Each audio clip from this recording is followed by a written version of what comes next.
അങ്ങനെ നമ്മൾ അമ്പലത്തിന്റെ അടുത്ത് ഏതോ ഒരു വീട്ടിൽ വണ്ടി പാർക്ക് ചെയ്തിട്ടുണ്ട്. അവിടെയൊക്കെ എല്ലാ വീടിന്റെ അവസ്ഥ ഇതാണ് കേട്ടോ. എന്ന് വെച്ചാൽ എല്ലാവർക്കും ഇങ്ങനെ വണ്ടി പാർക്ക് ചെയ്യാനായിട്ട് സ്ഥലം ഫ്രീ ആയിട്ട് കൊടുത്തേക്കാണ് എല്ലാവരും. നമുക്ക് റോഡ് സൈഡിലൊന്നും വണ്ടി ഒതുക്കുന്ന കാര്യം ആലോചിക്കാനേ പറ്റില്ല. അതായത് ബാക്കിലൊക്കെ കണ്ടില്ലേ, എല്ലായിടവും ഇങ്ങനെ വണ്ടികൾ ഇട്ടിരിക്കുകയാണ്. അപ്പം അതുപോലെ തന്നെ 4 വീലറിൽ വന്നാൽ നമ്മൾ അവിടെ പെട്ടുപോകും. ദൈവമേ, തിരിച്ചു പോരുമ്പം ഞങ്ങൾ അന്ന് ഇത്രയും കുറച്ച് ദൂരെയാണ് നമ്മൾ വണ്ടി പാർക്ക് ചെയ്തത് കേട്ടോ. അങ്ങനെ നമ്മൾ പാർക്കൊക്കെ ചെയ്തിട്ട് നമ്മൾ നടന്നു പോവുകയാണ്. അല്ലാതെ അമ്പലത്തിന്റെ അടുത്ത് കൊണ്ടുപോയി വണ്ടിയിട്ട് സുഖമായിട്ട് ഉത്സവം കണ്ടിട്ട് വരാൻ ആരും കരുതണ്ട. അത് ആ നാട്ടുവാസികൾക്ക് അല്ലെങ്കിൽ പ്രദേശവാസികൾക്ക് മാത്രമേ പറ്റൂ. അങ്ങനെ ഞങ്ങൾ ഇതാണ്ട് ഉത്സവപ്പറമ്പിലോട്ട് കയറുന്ന വഴി ഓരോ കാര്യങ്ങളൊക്കെ ഞാൻ ഇങ്ങനെ നോക്കുമായിരുന്നു കേട്ടോ. നമുക്ക് അത് കഴിക്കാം, ഇത് കഴിക്കാം. കാരണം അവിടെ ചെന്നാൽ നമുക്കിതാണല്ലോ നമ്മുടെ ലക്ഷ്യം. ഏട്ടന് പൂരം കാണണമെന്നൊക്കെയുള്ള സംഭവമാണ്. പക്ഷെ എന്റെ മനസ്സിൽ എന്തെങ്കിലുമൊക്കെ കഴിക്കണമെന്നാണ്.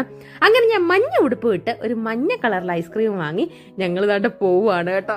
എന്റെ ഉടുപ്പിന്റെ മാച്ചിങ് കളർ. അങ്ങനെ നമ്മുടെ സുമിത്താത്ത പറയുന്ന പോലെ അത് ഞാനൊന്ന് ഒതുക്കിയിട്ട് എന്ത് കഴിക്കണമെന്ന് ഇങ്ങനെ ആലോചിച്ചിരുന്നു.